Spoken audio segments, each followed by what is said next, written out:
सीतामढ़ी गया था।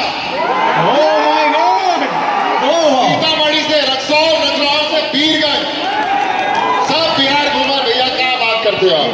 क्या बात है, क्या चलो एक चीज थोड़ा सा इंटरप्ट करना चाहूंगी मैं आगे बढ़ने से पहले, क्योंकि बहुत सारे लोग हैं वो सिर्फ एक बात जानते हैं कि बिहार में एक लैंग्वेज है भोजपुरी, बट एक लैंग्वेज और है, उसका नाम है मैथिली। जहाँ आप गए थे सीतामढ़ी, वहाँ मैथिली बोली जाती है।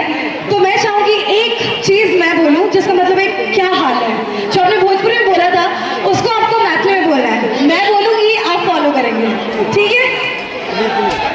की हाल है, की हाल है आहा सबके, आहा सबके। आप सबके नहीं सर सर मैं फॉलो करवाता हूँ। हम बुझे छी अपन अहाँ के, हम बुझे छी अपन अहाँ के, हम बुझे छी अपन आके, अहाँ बुझे छी आने,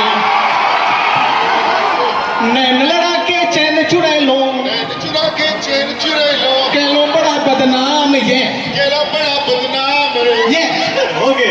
सो थैंक यू। मुझे लगता है कि ये this is the best moment sir. और आज ये शायद आज इस इतिहास को, इस तारीख को मैं जरूर अपनी डायरी में मेंशन करूंगा, क्योंकि जो रियल हीरो जो हमने अभी तक, जब कोरोना का टाइम चला था सर, यकीन मानिए जब सभी लोग आपके पास गुहार लगाने के लिए आते थे और जिस मेहनत के साथ हर कागज को ले जाकर के अलाउ करवाना,